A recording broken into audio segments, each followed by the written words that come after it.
Eu me sinto extremamente privilegiado de estar aqui com vocês mesmo. Quando recebi esse convite para ter esse tempo aqui, eu me senti muito honrado, me sinto um pouco acanhado de certa forma. Eu prego e falo do Evangelho e tenho a providência de Deus de estar na frente de pessoas desde os 17 anos. Mas 17, estou com 33. Cadê o pessoal das exatas aí? Quanto dá? Eu não sei. Quanto dá? 16, né? Esse negócio de gimnospermas, pteridófilas, né? Matemática não é comigo. E esse tempo todo eu pedi para Deus me dar um temor santo de falar a sua palavra, de que sempre que eu tivesse diante do povo de Deus, eu tivesse esse temor de realmente buscar algo do coração dele para dividir. Mas a ansiedade, preocupação, nervosismo, graças a Deus nunca tive, assim, raramente, porque é diferente esse temor de um nervosismo. Confesso que fazia tempo que não ficava um pouco apreensivo, de verdade, me sinto um cordeirinho aqui no meio dos leões, esse povo sedento por alguma coisa. Aí eu falo, Deus, o que é que o Senhor quer falar? Né? E eu preciso dar uma boa notícia. Eu creio da parte de Deus que eu tenho algo para dividir com você que pode transformar a sua vida hoje. De todo o meu coração. Eu vou hoje rasgar o meu coração e falar aquilo que eu tenho certeza que pode ser um divisor de águas para a sua história. Para a sua história. Eu não sei qual é a sua idade, eu não sei qual é a construção daquilo que você tem vivido de história, de família, mas eu tenho certeza que hoje pode ser um dia que vai marcar a sua vida para o resto dela. Tem alguém disposto a ouvir a voz de Deus aqui hoje? Amém? Esse tema, para mim, é apaixonante, falar de futuro. Eu sou realmente alguém que foi muito tocado por Deus no sentido de olhar para frente e tomar decisões presentes para construir isso que vem pela frente, de olhar para a realidade presente com um olhar intencional daquilo que queria viver com Deus. A minha história é marcada por isso. Quando Deus me dá a providência de escrever o primeiro livro, não foi à toa que o tema dele está relacionado a isso. O primeiro livro, que é esse, 5 Chaves que Destravam o Seu Futuro, ele é a história da minha vida até o ponto em que eu escrevi, mas basicamente ele revela 5 chaves bíblicas, 5 princípios bíblicos que te levam a viver aquilo que Deus tem para a sua vida. Baseado nas 5 virtudes de Davi, quando ele é indicado para trabalhar com Saul, com 17 anos de idade, já naquela idade, disseram para Saul: eu conheço um jovem de Belém que sabe tocar bem. Diga assim, excelência. Sabe tocar bem. Ele é corajoso e valente. Ele é sisudo em palavras, de boa aparência. Olha a pessoa que está do lado aí, de boa aparência, tá? E quinto, o Senhor é com ele. O Senhor, a quinta virtude. Ele era cheio da presença de Deus.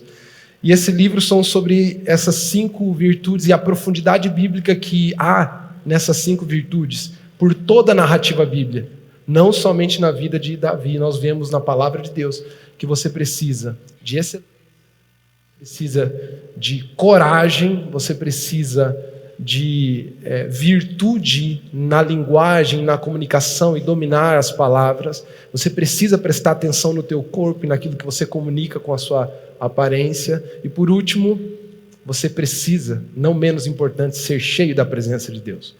Ontem nós fomos enriquecidos aqui pelo Léo, que dividiu o coração dele. Vocês foram tocados ontem aqui? Foram inspirados a buscar mais da presença de Deus? Eu fui, e foi uma bênção, e eu creio que Deus tem algo especial para você hoje. Esse livro está lá depois, tem também o Resgate da Família. Se eu fosse você, lia esse livro. Ele pode salvar a tua casa mesmo, a tua família. Ele é preventivo, ele é remediar, ele é um remédio, E para quem ainda nem tem família, tá solteiro aí, se eu fosse você, se preparava antes de construir uma baseada em princípios daquilo que Deus tem para a sua vida. Eles estão lá, depois no final você pode pegar lá, tá bom? Vamos ouvir a palavra de Deus? Vamos ouvir a Deus? Abra sua Bíblia em Abacuque. Te peguei, né? Pastor Abacuque, onde que fica isso aí? Meu Deus! Tem na Bíblia de comer? Abacuque parece ser comida de outra região, né? Vamos comer um abacuque? Né? Então, é um livro da Bíblia. É um livro da Bíblia. Abacuque, capítulo 2. Fica atrás de Lourescências, para quem não sabe. Tem gente procurando Lourescências. Ai. Abacuque, capítulo 2, versículo 2. A palavra de Deus diz assim: Então o Senhor me disse: escreva minha resposta em tábuas, para que se possa ler depressa e com clareza. Esta é uma visão do futuro. Descreve o fim, e tudo se cumprirá. Se parecer que demora a vir, espere com paciência, pois certamente acontecerá, não se atrasará. Eu quero ler de novo a partir do esta é. Né?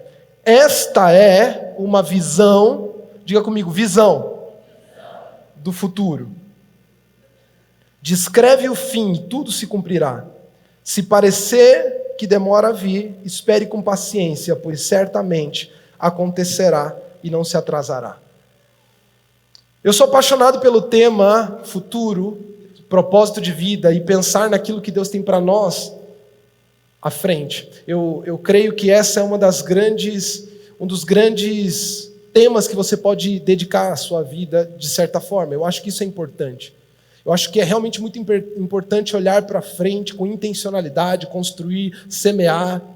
Nós falamos aqui ontem sobre plantar, sobre planejar, e tudo isso é maravilhoso e eu acho que isso é fundamental. Mas eu estou ficando incomodado nos últimos tempos, porque isso tem criado um paradoxo, isso parece que tem criado um tipo de conflito que não está batendo para mim. Tem algo que está me incomodando quando eu olho para as pessoas, quando eu lido com as pessoas, quando eu olho até inclusive para a comunidade, para a igreja, e algo não está batendo nesse tema de pensar no futuro, planejar, se construir, porque, olha só, eu estava lendo um estudo recentemente a respeito do nível que nós chegamos como humanidade, e se você não sabia, se você é pessimista, reclamão, e acha que a vida está uma droga, nós vivemos na melhor época da humanidade de toda a história.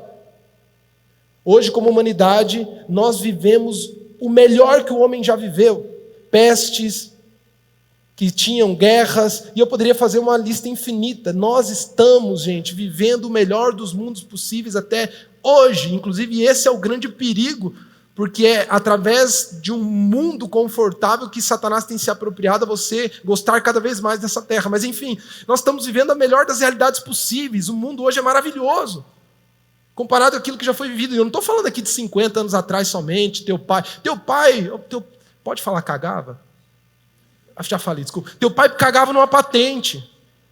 Teu pai lá no sítio, lá ele ia lá e fazia número 2 numa patente. Pegava um sabugo lá, dava um higienizado, um negócio lá. Meu irmão, há 100 anos atrás, as pessoas morriam de enfermidades bobas, como hoje nós podemos prevê-las, viver uma vida totalmente saudável. Tua farmácia, você vai na farmácia lá, tem acesso à saúde de certa forma, e nós vivemos o melhor dos mundos possíveis, e nós vivemos hoje não somente com essa condição de vida, como a humanidade nunca foi tão preparada para viver o que vem pela frente. Olha só, nos últimos anos tem crescido, por exemplo, e explodido no mundo inteiro a cultura da alta performance. Isso vem principalmente se propagando nos Estados Unidos, a partir da década de 50, especialmente, 60, em 80, isso vira tema, sabe, de universidades, de forma forte, contundente, literatura.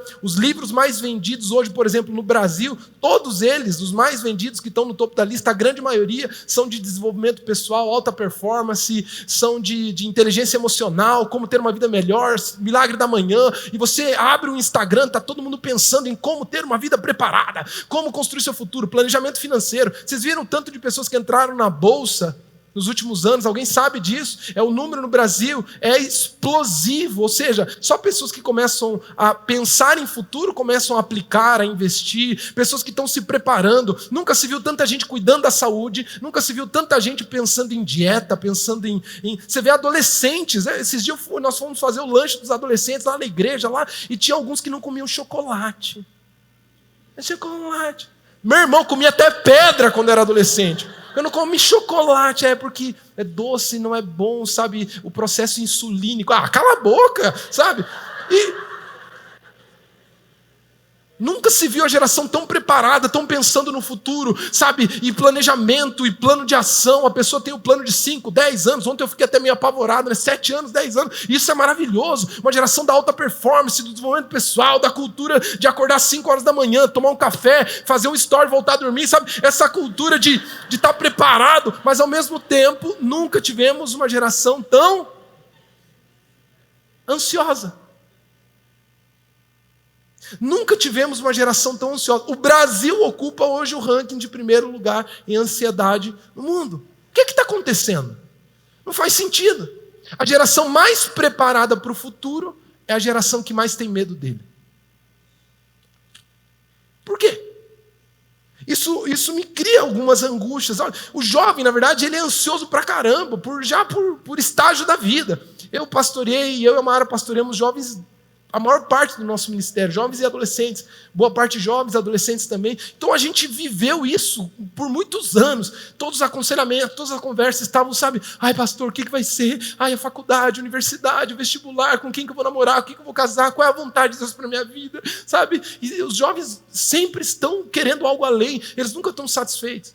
Está solteiro, quer namorar. Está namorando, quer casar. Está casado, quer morrer. Eles nunca estão satisfeitos, sempre querem algo a mais.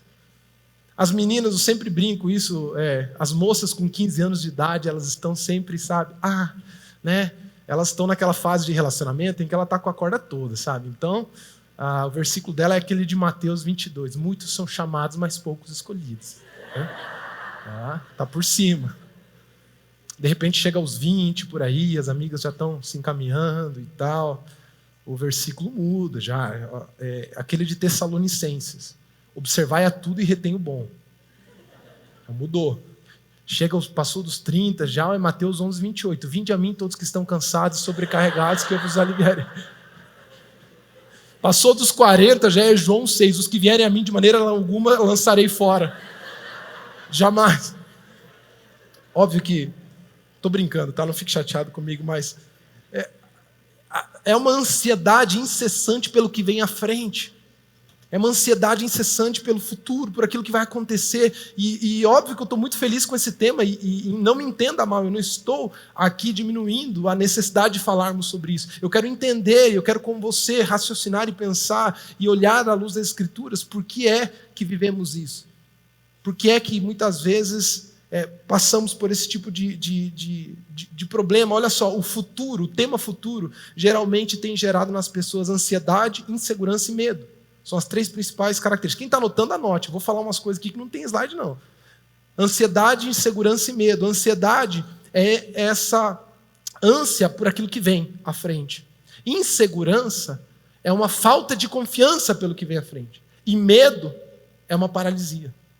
Inclusive, as consequências dessa ansiedade, dessa insegurança e desse medo é exatamente, primeiro, precipitação. Primeira consequência dessa ansiedade, dessa insegurança, desse medo pelo futuro é precipitação. Antecipar-se em decisões que ainda não deveriam ser tomadas. Enfiar-se em buracos que você não deveria ter entrado. Quantos não entraram em relacionamentos que não deveriam ter entrado por ansiedade, por insegurança e por medo? Achou que ia ficar solteiro, achou que ia morrer solteiro. Vai esse aqui mesmo, está respirando, está bom. O coração bate, vai esse aqui mesmo. Sabe? E diminui seus critérios. Precipita-se. Quantas pessoas já se precipitaram em entrar em um curso, e mudar de curso, e trocar de curso, e fazer o curso, e mudar de curso. Tem gente que já tem mestrado em trocar de faculdade, sabe? Ele pode dar aula de como fazer isso, porque é uma confusão, que é a segunda área. É uma confusão, não se sabe o que quer. Ora, a pessoa... Eu conheci um rapaz uma vez, que era, cada semana ele tinha um projeto de vida. Cada semana, pastor, tem uma ideia. E isso, eu vou quebrar aqui, vou fazer aqui, não vou fazer acontecer. Semana que vem era outra. Isso é uma confusão de não saber o que quer. Porque aquele que, inclusive foi citado ontem, para quem não sabe para onde vai, qualquer caminho serve. É uma busca incessante de encontrar qual é a saída, ou qual é o meu caminho. E talvez você já passou dessa idade de juventude, mas ainda sente esse tipo de ansiedade, insegurança e medo que tem te levado à precipitação, à confusão, ou a paralisia, que é o último efeito. Quem não é precipitado e não fica confuso, tem um efeito também tão ruim quanto, que é a paralisia. Tem gente que, por não saber o que vem pela frente, por não ter certeza do que vem pela frente, e não ter convicção do que viver pela frente da vontade de Deus para a sua vida, paralisa. Você já conheceu alguém que não consegue avançar, está travado há anos, porque ele quer tomar a decisão certa? Quem já viu essa pessoa? Não, eu não quero errar, pastor. Quantos anos você não está querendo errar? Faz uns 10, mas eu não quero errar. É tão ruim quanto. E isso é terrível. Eu fico pensando, da onde que vem isso? Em 1989 se lança um filme chamado Back to the Future, o 2. Back to the Future 1, ou De Volta para o Futuro 1, foi em 85, foi o ano que eu nasci, em 89. Lança o 2, e o 2 é uma continuação dessa história. Alguém já assistiu De Volta para o Futuro aqui? Quem já assistiu? Então, vocês vão lembrar De Volta para o Futuro. É uma narrativa de um doutor cientista que cria uma máquina do tempo num carro. E ele se encontra com um adolescente, faz um relacionamento com um adolescente, e os dois viajam no tempo. No primeiro, eles vão para o passado, e no segundo, eles vão para o futuro. E o Marty, e o acho que é Dr. Brown, alguma coisa, e o Marty, e a namorada do Marty McFly, eles viajam para o futuro, e eles entram no carro, aqueles filmes bem Sessão da Tarde, Herbert Richards, sabe, com aquelas dublagens, né? Oh, Marty, vamos lá, temos que ir para o futuro, sabe, aquelas coisas assim. Quem assistiu na Sessão da Tarde? É legal, né? Aquelas dublagens é boa. E aí eles viajam para o futuro. Oh, meu Deus, temos que chegar lá. O que pode acontecer, Marty? Sabe? E eles chegam no futuro. E o legal desse filme é que, quando eles chegam lá, eles se deparam com uma realidade. Se eu não me engano, eles viajam para o ano de 2015. Eles estavam na década de 80, viajam para o ano de 2015. E o Marty, agora, ele vai se encontrar com ele adulto. E a realidade daquele tempo, de 2015. E de repente ele vê skates que flutuam por um processo magnético, sem rodinha, doido, né? Uns tênis que se amarram sozinhos. Inclusive a Nike fez esse protótipo com uma automação para se prender. E uma loucura, sabe? Mas o mais incrível e o mais impactante, né, desse filme é que ele tem um encontro com ele mesmo e com a sua realidade futura. E inclusive o doutor alerta, ele fala: você não pode falar com ninguém, você não pode, porque isso pode criar mudanças cósmicas e pode criar confusões. Raios me partam, Marta, e não fale com ele, sabe? Nesse jeito assim, e de repente tem uma história, eles voltam. E eu lembro quando assisti esse filme. Pela primeira vez, e eu tenho uma mente meio lúdica, assim, um pouco imaginativa, e eu lembro que eu fiquei imerso num pensamento: como seria a minha vida se eu tivesse uma visão do meu futuro? Como seria se eu tivesse a oportunidade de ver uma realidade futura minha e poder voltar para o meu presente? Como seria a minha vida? Como seriam os meus pensamentos depois de ter visto o que deu?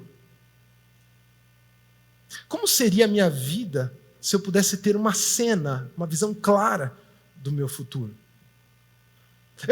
Eu quero que você tente entender o que eu estou querendo dizer. Imagina que eu pegue uma dessas moças que eu brinquei aqui, que está ansiosa, preocupada e achando que não vai casar. E ela é preocupada porque ela é cheia de inseguranças, passou por abusos, tem alguns traumas, se sente que não tem valor, baixa autoestima, sabe, dominando o coração dela. E eu pego uma moça dessa e a gente entra no carro e nós vamos até o futuro. E a gente chega numa cena, aquela cena de margarina, a gente olha uma senhora, uma moça, junto com um rapaz, e eles estão na frente de uma casa linda, eles estão sorrindo, e eles estão lá meio abraçados, sorrindo, quando de repente algumas crianças invadem a cena, e o sol brilha, e tudo é maravilhoso, e de repente a gente não consegue ver o rosto da mulher, mas de repente o cabelo dela gira e nós estamos distantes, porque nós não podemos ser descobertos, macacos me mordam, sabe? E a gente olha e de repente ela vê que é ela mesma.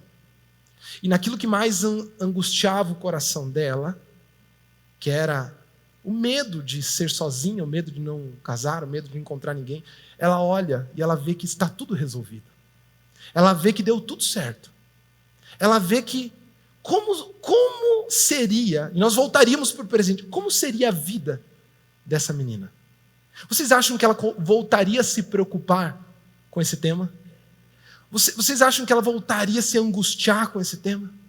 No mínimo, ou no máximo, perdão, ela não ia querer ver a hora disso acontecer, mas não ia ter mais medo.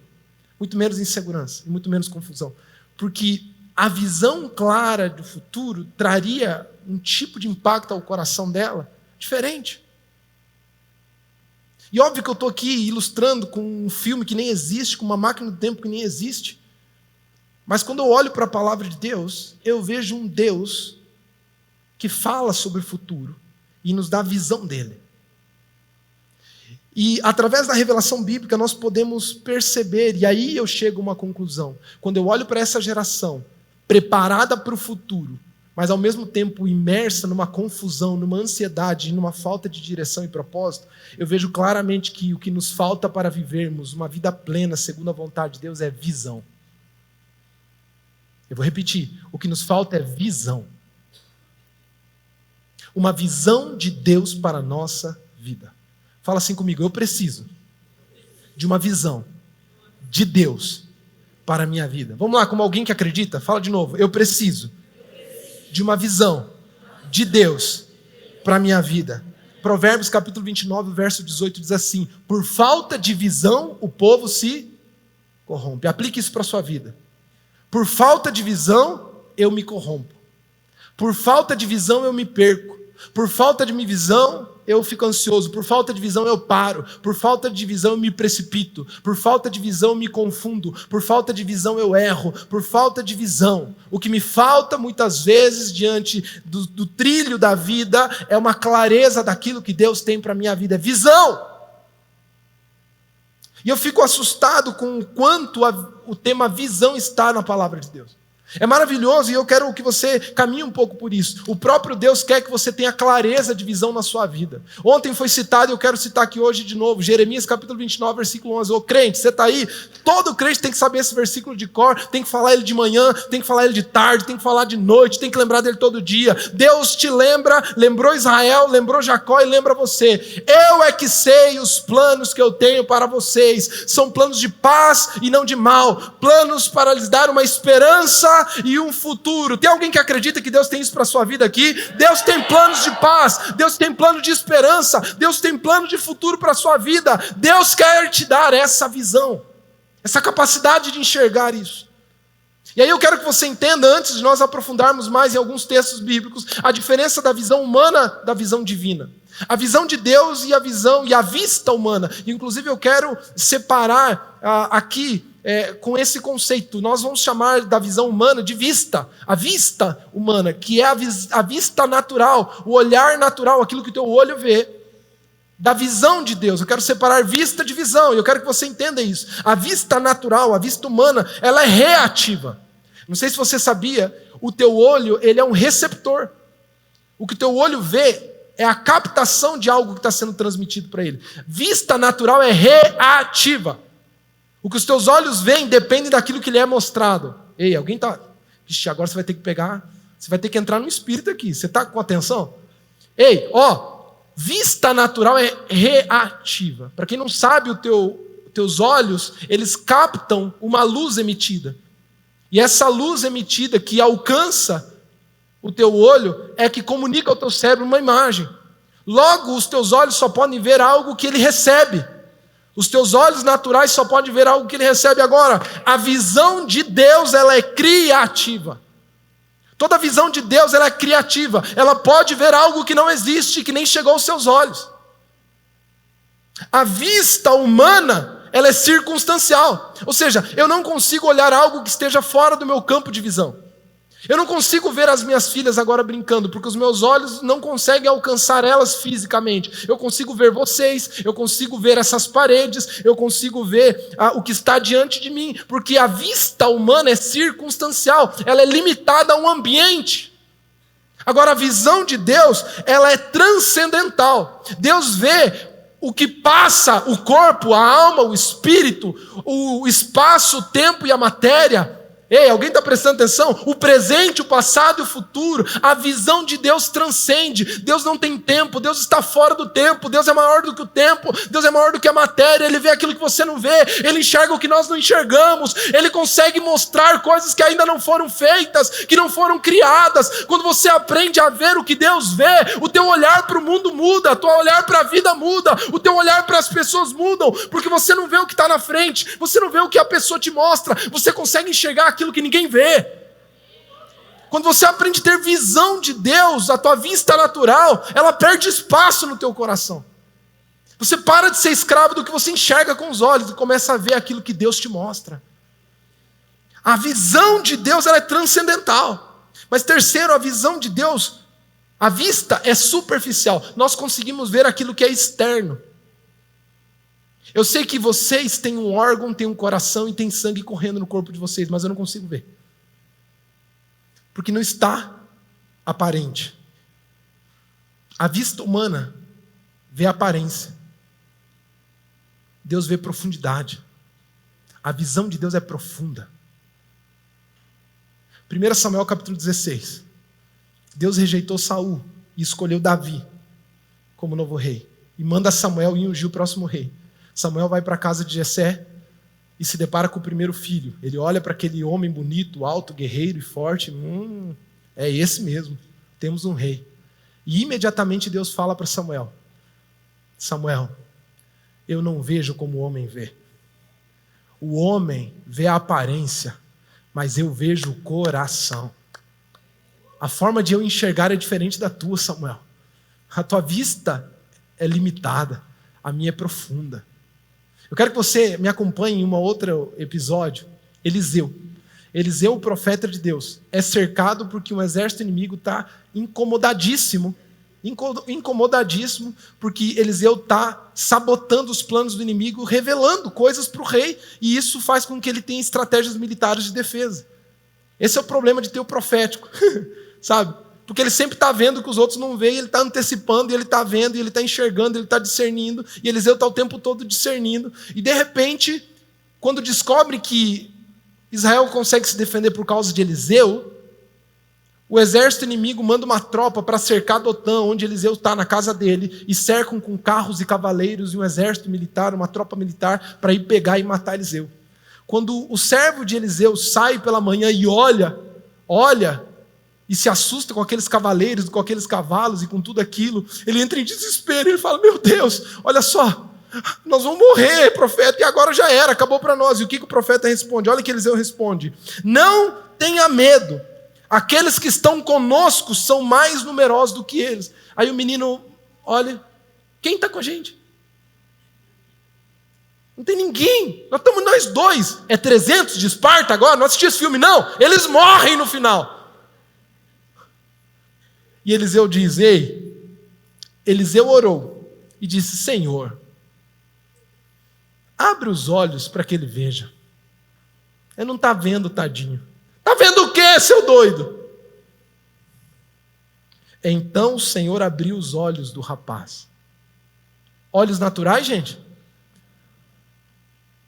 Então o Senhor abriu os olhos do rapaz, que olhou e viu colinas cheias de cavalos e carros de fogo ao redor de Eliseu. Havia algo lá que os protegia, que os guardava, que eles não estavam vendo. Sabe qual é o problema da sua vida? Você só tem visto aquilo que os teus olhos veem. Minha vida é uma droga, minha família é uma desgraça, a minha cidade é muito ruim, esse ambiente é ruim. Exato, você está olhando para aquilo que os teus olhos veem. Agora, hoje, você veio aqui porque Deus vai te encher de uma visão de Deus, que vai te fazer capaz de enxergar aquilo que você nunca viu, enxergar aquilo que os teus olhos não viram, enxergar aquilo que Deus tem visto sobre a sua cidade, sobre a sua família, sobre a sua casa, sobre o seu futuro, sobre o seu potencial, sobre aquilo que Deus quer fazer na sua vida. Tem alguém aqui que quer enxergar com os olhos de Deus aqui? Eu não quero sair daqui olhando da mesma maneira como eu tenho visto. Deus vai te carregar de visão de Deus hoje. Mas eu sou apaixonado por essa história. Quando Abraão no capítulo 12, Gênesis capítulo 12, ele é chamado por Deus. A palavra de Deus diz em Gênesis capítulo 12, quando Deus fala com Abraão: Abraão, sai da tua casa, da casa dos teus pais, sai da terra onde você vive e vá para a terra que eu te mostrarei. Farei de ti uma grande nação. Abençoarei os que te abençoarem, amaldiçoarei os que te amaldiçoarem, e de ti, ou por ti, todas as famílias da terra serão benditas. E Deus faz essa promessa que de Abraão, com 75 anos de idade, viriam nações. E Deus estava sendo literal em relação a isso. Ele teria uma descendência extremamente numerosa. Chega ao capítulo 15. 20 anos se passam e Abraão ainda não tem filhos. No capítulo 15, Abraão está indignado. Mas está indignado, mas indignado. Quando você abre o capítulo 15, você lê Abraão e fala: que filho o quê? Deus, o Senhor falou que eu vou ter descendentes, que eu vou ter filho, que eu vou ter isso. Que história é essa? Faz 20 anos que eu estou aqui peregrinando, vou para um lado, vou para o outro. Já saí da casa do meu pai, 20 anos. E quem é herdeiro hoje na minha casa é um mordomo. Eu não tenho nem filho, não tenho nada. Eu vou deixar minhas coisas para os outros, porque não existe herança. Nessa hora Deus diz: Abraão, sai da tua tenda. A Bíblia diz que Deus, em sonho, fala com Abraão e dá uma visão. Fala comigo, visão. Sai da tua tenda. Você precisa sair do ambiente de limites para poder enxergar aquilo que Deus enxerga. Ele diz: sai da tua terra, da tua tenda e olha para o céu. Olha para as estrelas. Pode contar? Você pode contar, Abraão? Não posso. Conta, Abraão, vai, tenta. Assim será a tua descendência. E Deus deu uma visão para Abraão. A partir disso, a palavra de Deus diz que nesse instante, pela primeira vez, eu creio, porque a Bíblia faz questão de ressaltar, Abraão creu. E porque creu, isso foi lhe imputado como justiça. O que eu quero que você entenda é: a justiça, até então, acreditava-se, ou talvez você acreditava que era o aceite de Deus pelas obras que eu fazia. E Abraão tinha saído da tenda, da casa dos seus pais. Abraão tinha saído do lugar onde ele habitava, mas ele ainda não cria de verdade que seria pai de multidões. Porque a Bíblia diz que naquele instante Abraão creu, e é nesse momento que isso foi lhe creditado como justiça. Foi quando ele teve uma visão que tudo mudou no coração. Alguém está entendendo o que eu quero dizer aqui? Foi quando de repente ele enxergou o que ele não tinha visto até então. É que algo no coração dele mudou. Nós precisamos de uma visão de Deus para a nossa vida. Deus quer te dar uma visão. E hoje Deus vai impulsionar o teu coração a olhar a tua vida e aquilo que Ele tem para você de uma forma que você nunca enxergou. Visões de Deus serão liberadas aqui nessa manhã. Eu tenho certeza da parte de Deus. Tem alguém que acredita nisso e diz amém? Agora, Rona, eu preciso ter uma experiência sobrenatural. Deus, na palavra de Deus, nos mostra que existem muitas visões, no Velho Testamento especialmente, e no Novo Testamento, visões sobrenaturais. Nós vemos basicamente alguns tipos de visões, visões celestiais, visões de revelações celestiais, de pessoas que viram anjos, pessoas que viram portas dos céus abertas. Jacó viu uma escada que ligava ao céu, anjos. A primeira escada rolante da história foi Jacó que viu, subindo e descendo, sabe? Visões celestiais, ou visões sobrenaturais, como a de Abraão, que viu o futuro. Isaías teve uma visão de Deus e aquilo tocou ele. Nós vemos várias experiências sobrenaturais. Mas visão não é somente uma experiência de êxtase ou uma experiência que te toque sobrenaturalmente. Visão é a capacidade de ver aquilo que Deus vê. Tem um cara que teve uma visão incrível na vida e na história da palavra de Deus, que ele nunca teve uma visão sobrenatural. Neemias. A visão de Deus na vida de Neemias foi discernir aquilo que ardia no coração de Deus. Neemias, quando ele ouve como está a situação do seu povo, o coração dele é ferido por compaixão pelo seu povo, ele chora e lamenta, ele entra no jejum, ele ora, e aquela angústia, a Bíblia não diz que Deus falou com Neemias, que um sonho falou, Neemias, quero você como líder, sabe? A Bíblia não fala nada que Deus falou com Neemias. Neemias ouviu a situação, ele olhou para a realidade, ele olhou para uma circunstância, ele falou, eu não quero que essa circunstância continue, eu não creio que Deus queira que essa circunstância continue, por isso eu preciso fazer alguma coisa. E a visão de Deus na vida de Neemias foi gerada pela sua compaixão e pelo olhar diferente para a realidade. Por isso que eu quero que você entenda, você não necessariamente precisa, não que você não pode ter, isso é maravilhoso quando você ter uma experiência sobrenatural para dizer, eu tive uma visão de Deus para a minha vida. Você só precisa começar a olhar para a realidade com os olhos de Deus. Tem gente que está esperando um sonho,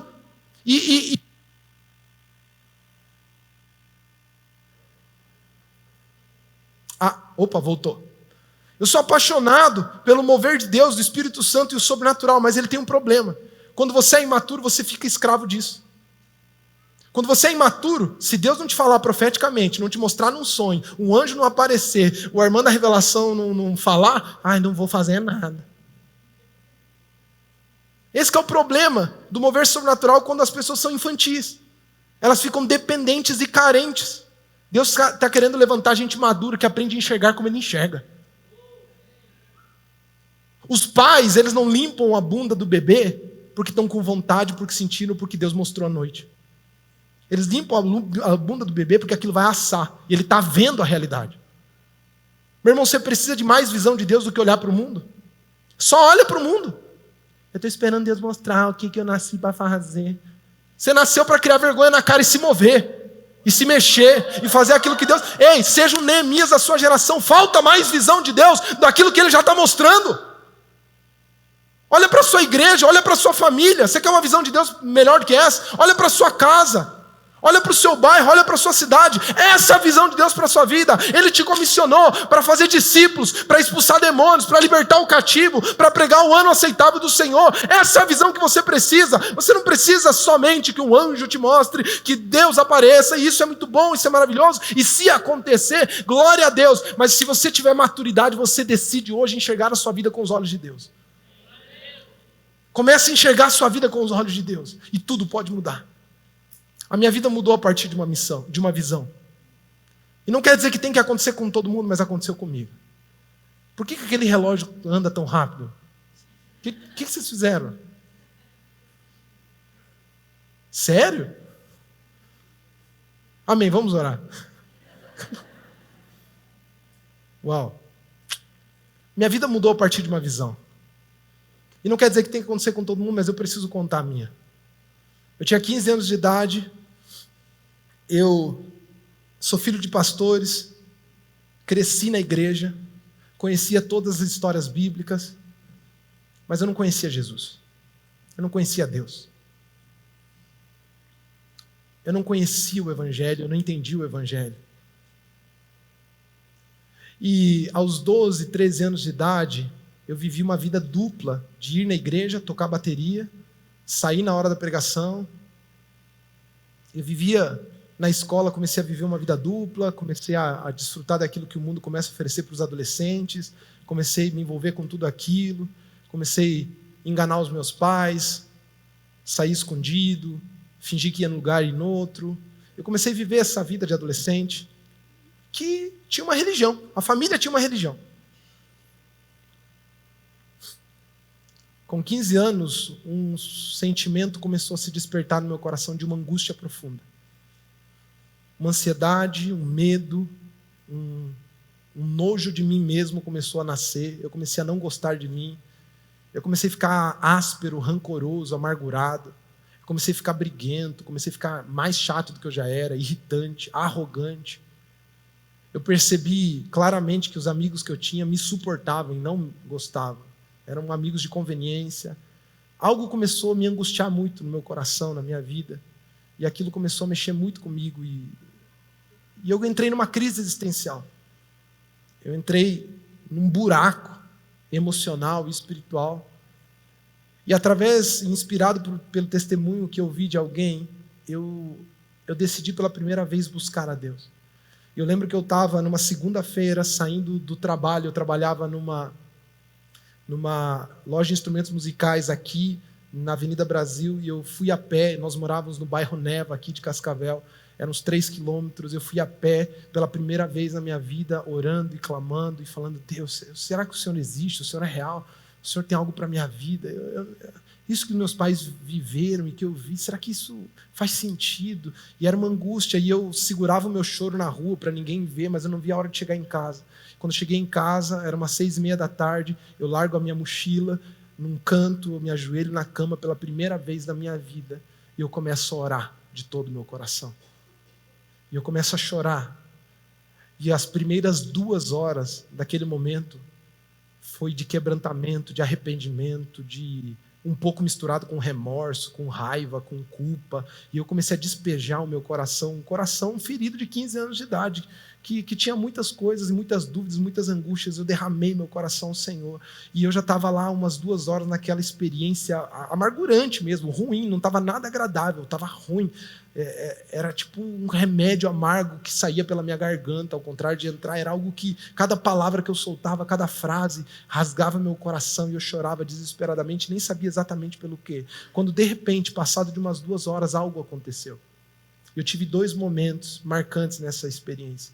O primeiro, que aquele sentimento de culpa, de pressão que eu estava sentindo foi transformado por um tipo de abraço, de aconchego e de paz que eu nunca tinha experimentado na minha vida. Foi pela primeira vez eu senti Deus. Eu senti no meu corpo, eu senti na minha experiência, eu senti na minha alma, eu senti um abraço de um pai que me entendia, me compreendia, me amava, e não havia música de fundo, não havia um teclado tocando, ninguém me passou o plano da salvação, mas de repente tudo fez sentido para mim. Foi como se Jesus na cruz realmente passou a ter sentido, e eu compreendi aquilo que Deus tinha para a minha vida, e eu me senti amado, e eu entendi que eu era aceito, e que eu precisava me arrepender dos meus pecados, e que a partir daquele momento eu me tornaria um filho de Deus, e aquilo explodiu na minha mente, tudo mudou a partir daquilo. Mas uma segunda experiência aconteceu. Quando eu já estava mais ou menos 1 hora depois desse êxtase, dessa experiência, agradecendo, chorando, louvando, e daquele jeito que eu não sabia como fazer direito, porque por mais que eu tinha tido experiências religiosas, eu nunca tinha experimentado sinceridade diante de Deus. Algo aconteceu. Eu não posso dizer que foi místico, que foi sobrenatural, eu estava de olhos fechados, orando, assim como imagens passam na nossa cabeça quando você está de olhos fechados orando. Passam imagens na sua cabeça, só que algo aconteceu, foi como um sonho. Foi como um sonho, eu estava de olho fechado. E assim como um sonho, cenas aleatórias, que não necessariamente tem uma linha narrativa organizada, mas eu comecei a ver algumas coisas, e basicamente eu tive uma visão do meu futuro. E das coisas que eu via, 2 foram as mais gritantes. Eu olhei e eu olhava para mim, eu estava com a mesma aparência que eu tinha na época. Era eu, só que eu sabia que aquilo era anos na frente. E de alguma forma eu estava feliz, e a minha vida familiar era uma bênção. Eu não vi o rosto dela, eu não sabia que era Maiara. Inclusive Deus podia ter facilitado, já mandava o WhatsApp, já encurtava um trabalho do caramba, né? Mas eu não vi quem era, não vi rosto, não vi nada, mas eu estava casado, eu estava feliz, eu era feliz, eu não vi filhos, não vi crianças, mas eu estava satisfeito naquilo, e havia alegria, havia abundância, e eu via mais do que tudo isso, havia vontade de Deus naquela cena, e eu vi, uau! E de repente essa cena se misturou. Eu tinha 15 anos de idade, meu irmão, eu quero abrir um parênteses. Até então, eu só tocava bateria, ia na igreja, entrava e saía, queria ir embora o mais rápido possível, ficava zoando o tempo todo. Eu nunca quis, desejei, planejei, imaginei pregar, falar, ensinar, nunca passou pela minha cabeça, mas eu tive uma visão. E quando eu vi uma realidade de uma grande quantidade de pessoas, uma multidão, e eu estava falando. E aquilo que eu falava impactava e transformava a vida delas, e acredite, é desconfortável para mim contar o que eu estou contando, porque eu sei o que você pode estar pensando. Parece arrogante, parece que eu estou querendo, de alguma forma, me ensoberbecer, alguma coisa assim. Eu sei que parece, mas eu senti da parte de Deus dividir isso com você. Foi a minha experiência, e eu vi. E eu tive essa cena, eu tive esse olhar sobre o meu futuro. E minha vida mudou. Era uma 00:30, aquela experiência acabou, eu estava há 4 horas largado. Minha vida nunca mais foi a mesma. Imediatamente, algo aconteceu comigo. Uma semana depois, eu chamei todos os meus amigos, inclusive alguns deles estão aqui. Estão aqui, ó. O Zé está aqui, o Rafael está aqui. Tem mais alguém que estava lá? O Jean está aí? Não, né? Então, alguns estão aí. Eu chamei uns 5 amigos que nós tínhamos na igreja, nós éramos todos adolescentes, tudo perdido, tudo estava filho de crente que vai na igreja, mas, sabe? Vocês conhecem? Vida torta. E eu chamei eles para minha casa. Não existia célula, pequeno grupo, não existia nada disso. Meu irmão, eu era membro da Assembleia de Deus, estou falando disso há 17, 18 anos atrás. Eu chamo os meus amigos, nós vamos para o meu quarto. Eu falo, gente, eu preciso falar com vocês. Algo aconteceu na minha vida. Eu tive uma experiência com Deus e eu quero que vocês vivam o que eu estou vivendo. Eu quero que vocês conheçam o que eu conheci. Eu quero que vocês experimentem o que eu estou experimentando. Tudo mudou. Eu vi. Quando você vê, tudo muda. Quando você enxerga e começa a ver a vida com os olhos de Deus, tudo muda. A santidade parou de ser uma grande batalha na minha vida. Inclusive nunca teve. Eu de repente entrei numa castidade, minha mente falou, eu só vou namorar, eu só vou beijar minha esposa. Eu tinha 15 anos de idade, eu falei, eu vou beijar minha esposa. Dos 15 anos, para quem ficava, se enrolava, fazia de tudo.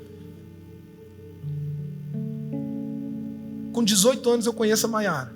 Eu olho para ela, depois de conhecer ela já há 1 ano, servindo no ministério e tal, comecei a gostar dela, não sabia que ela já gostava de mim, já era apaixonada, rendida por mim, já estava, sabe? Mentira, a bicha era dura, rapaz, não dava um mole. Nós estávamos numa reunião para entrar no ministério, eu era líder de jovens, já tinha 18 anos, e eu liderava os jovens com um pequeno grupo de jovens numa igreja de um bairro aqui, e antes da reunião, eu tinha orado para Deus, falei, Deus, sabe quando você é imaturo, você pede um sinal para Deus, né? Deus, se ela vir mais cedo, é que é um sinal que é para falar com ela. Aí a Maiara apareceu mais cedo. Eu falei, cancela. Eu falei, o que você diria se eu falasse que eu gosto de você? Assim na lata. Ela falou, eu diria que eu também. Nessa hora todo mundo chegou para a reunião. E acabou a conversa. Nós não continuamos. Não tinha WhatsApp, não tinha nada. Acabou. E ela ia embora de carona. Nós entramos para a reunião. Amigos, vamos planejar aqui o cu de Jó. Então, nessa hora eu troquei, eu botei Moisés na arca, João Batista na sarça ardente, sabe? Elias estava na barriga do peixe, enquanto não sabia mais nada. Acabou a reunião, ela foi embora, nós vamos falar só no outro dia. Esses dias eu estava lá em Toledo, onde nós fomos dirigidos por Deus para plantar uma igreja. E eu sei que aquilo que Deus tem para a minha vida ainda nem começou. Mas eu só cheguei até aqui porque eu vi meu futuro. Eu tinha 4 coisas para dizer que uma visão faz. Posso falar rápido? Já que não vai dar tempo mesmo. 5. Sabe o que uma visão faz? Quando você tem uma visão de Deus, primeiro, ela te faz ser capaz de obedecer radicalmente. Sabe por que jovens e pessoas têm dificuldade de obedecer radicalmente a palavra de Deus? Porque eles não estão certos de onde isso vai levar. A tua dúvida, a tua insegurança e a tua falta de confiança na voz de Deus que te mostrou algo, porque você nunca viu nada, faz com que você não consiga obedecer de todo o coração. Quem viu o futuro obedece a coisa mais idiota que Deus pediu. Não tem jeito. Eu vou te dar essa chave aqui para você pegar. Abraão, no capítulo 22, depois de ter passado por tudo que passou, anos sem filho, promessa, angústia, preocupação, aí de repente Deus dá Isaac. Isaac tem 12 anos. Olha as ideias de Deus. Abraão, bora matar Isaac? Eu quero sacrifício. Sacrifício. Imagina a cabeça de Abraão ouvindo o Deus que prometeu, o Deus que disse que ia dar, que esperou tanto tempo, agora estava pedindo para matar. O que Abraão fez? Arrumou as coisas e foi sacrificar. E eu nunca tinha entendido quão profundo é a capacidade de obedecer radicalmente quando você tem uma visão de futuro, até reparar em uma pequena frase. A Bíblia diz que Abraão pega Isaac, está indo em direção ao sacrifício, matar o próprio filho, que Deus disse que era o filho da promessa, que demorou tanto tempo para ter. Quando ele está com os moços e com o animal, com o jumento, com a madeira, e ele chega depois de viajar 3 dias e vê o monte, e diz, agora chegou a hora de sacrificar, ele diz assim, está escrito, ele diz assim, olha, vocês, os servos, esperem aqui, eu e o menino adoraremos. Está escrito o quê? O quê? Voltaremos. Como assim Abraão, que obedecia, estava obedecendo a Deus para matar o seu filho, estava dizendo que voltaria com o seu filho? Hebreus capítulo 11 responde, diz que Abraão acreditava que nem que fosse das cinzas, porque era esse tipo de sacrifício que Abraão ia ter que fazer, matar e queimar o seu filho, ia ficar só cinza. A Bíblia diz que Abraão acreditava que nem que fosse das cinzas Deus traria de volta, porque ele já tinha visto o seu futuro. Deus já tinha mostrado. Não sei o que Deus vai fazer. Sabe qual é o maior obstáculo à obediência radical daquilo que Deus te pede? Primeiro, conveniência. Você não obedece porque não é conveniente para você. Segundo, você não obedece porque não tem lógica. Você começa a fazer... Toda vez que alguém, como pastor, me procura, pastor, queria ver o que você acha daqui do dízimo, o que você acha da ceia, o que você acha do batismo, e começa a usar argumentos lógicos, eu percebo que essa pessoa ainda não teve uma visão de Deus. Porque quando você está procurando muita resposta lógica para obedecer a Deus, é porque você ainda não viu o Deus que te mostra algo. Quando você vê, você não quer nem saber. Deus fala a coisa mais idiota, mais sem lógica, é a palavra dele, está sendo falada por ele. Fala, nós vamos para cima. É Deus que está mandando. Mas porque o que você viu sustenta essa obediência. Obediência é uma confiança sustentada na fé. Segundo, sabe o que acontece quando você tem uma visão de Deus? Você desfruta do processo. Você abraça o processo com paixão, sabendo que aquilo vai te levar a algo que Deus quer para a sua vida. Pode passar.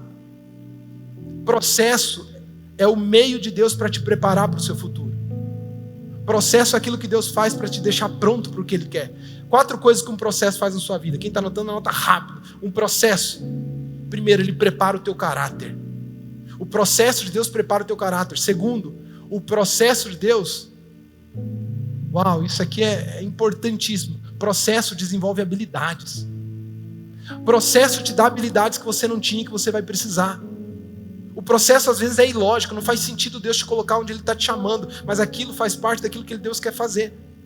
Terceiro, o processo, ele estabelece raízes. Ele faz com que você pare de ser oscilante, vacilante para alguém estável. Quantos precisam de estabilidade espiritual aqui da parte de Deus? Quantos precisam? Você precisa de um processo para te disciplinar. Um processo gera estabilidade. Você se enraiza na vontade de Deus e fala, não, daqui eu não saio. E por último, um processo põe para fora o teu coração. Ele revela teu coração. A Maiara de vez em quando faz uns tratamentos de pele lá, de vez em quando, coitada, tá precisando, né? Que ela fala, pá, amor. Não, mas quando ela faz, passa um negócio que põe os cravos tudo para fora, né? Fala, nossa, você voltou pior do que você foi, né? Mas é porque aquilo faz parte. É ou não é? Quem já fez isso? Passa um produto que bota tudo para fora. É isso que o processo faz na sua vida. Ele põe para fora aquilo que está escondido, que precisa ser tratado e curado por Deus. Alguém está ouvindo o que eu estou falando? Tem gente que é no processo que se revela. E é por isso que você precisa dele. O processo bota o quão imaturo, o quão carente, o quão inseguro, o quão imoral, o quanto você ainda precisa ser tratado por Deus. Mas terceiro, uma visão te faz não desistir. Uma visão faz com que você não desista. Eu estava com a Maiara vivendo o pior momento da nossa vida, 6 meses de casado, e nós não tínhamos o que comer em casa. Nós estávamos pastoreando uma igreja pequena aqui na periferia de Cascavel, e nós tínhamos lá um pequeno grupo, pessoas que estavam lutando. Sabe, nós éramos recém-casados, eu tinha 23 anos, a Maiara tinha 22, 6 meses de casado, e chegou um dia em que nós tínhamos, Eu não quero ser injusto com Deus. Nós tínhamos o que comer, nós tínhamos um pouco de arroz, uma sacola de quiabo que o irmão da igreja tinha nos dado. As pessoas não sabiam exatamente o que a gente está vivendo. E naquele período foi um dos períodos mais angustiantes da nossa vida. Teve um dia em que a Mara me pediu um sal. Mano, eu preciso de um sal. Era um domingo. Eu iria pregar à noite. Olha só, eu ia pregar à noite de um Deus bom, um Deus que provê, um Deus que cuida da sua vida. E a gente não tinha sal para comer. E ela me pede um sal, eu saio. Não tinha dinheiro nenhum. Não tinha dinheiro, não tinha conta, não tinha cartão, não tinha nada. E eu não tinha dinheiro para comprar um sal. Eu vou na mercearia na frente de onde a gente morava. Eu peço fiado e eles me negam. Uma angústia, uma tristeza tomou meu coração. Eu falei, que homem que eu me tornei. Eu não consigo dar comida para minha esposa de 6 meses de casado. Nesse período aconteceu algo e eu entendo o coração da minha sogra. Foi um coração de amor, de mãe, de desespero de ver aquilo. A minha sogra procura a Maiara. Ela estava estudando ainda na época para a segunda fase da OAB. Ela fala, filha, volta para casa. E eu sei que foi amor puro. Eu não tenho nada. Eu sei que é uma mãe desesperada em ver a situação da sua filha. E a Mara respondeu, mãe, não faz sentido, eu vou até o fim. Nós vamos até o fim. Num domingo desses, em que não havia o que comer, eu abracei a Maiara um dia no nosso quarto lá. E eu chorava, eu falava, Maiara, eu sei que isso vai passar. Eu sei. E ela falou, eu também sei. Porque a gente viu. Eu vi o que Deus vai fazer. Não acabou. Meu irmão, você precisa de uma visão de Deus para a sua vida. Você se torna inabalável. Você que está muito ferido, muito machucado, qualquer um te irrita, qualquer um te tira do eixo, qualquer um te desestabiliza, qualquer circunstância te machuca, meu irmão, você precisa de uma visão de Deus para a sua vida. Paulo diz, em Atos capítulo 26, preso, ó rei Agripa, eu era fariseu, persegui os cristãos, era religioso, persegui os cristãos, agora me tornei um perseguido, e agora estou aqui com essas algemas. E pode ser que vocês estejam vendo que eu fracassei, e eu cheguei ao pior dos estados que um homem pode chegar, e que eu não tenho credibilidade nenhuma para falar com vocês. Mas Paulo diz em capítulo 26 de Atos, eu fui fiel à visão celestial que Deus me deu. Quando Deus te mostra algo, você não para. Você não para, você não desanima, você não desestabiliza, você vive até chegar. É isso que Deus tem para a sua vida, você precisa de uma visão. E Deus tocou no meu coração que era para... Eu sei que o tempo passou e eu vou orar agora, nós vamos cantar. Mas Deus disse para mim que Ele daria visões hoje aqui, visões proféticas. Deus vai trazer revelação para a sua vida. Você vai enxergar coisas que você nunca enxergou hoje a partir da parte de Deus. Você vai ver aquilo que você nunca viu. Eu não sei se isso vai ser através de uma experiência sobrenatural, se você vai ter uma palavra profética para a sua vida, ou você simplesmente vai amadurecer e começar a olhar a realidade de outra forma. Mas hoje você sai daqui com visão de Deus para a sua vida. Hoje você sai daqui enxergando aquilo que Deus não enxerga. Você vai ver os céus abertos sobre sua vida, sobre essa cidade. A minha família será transformada, a minha casa será transformada, o meu futuro é de Deus.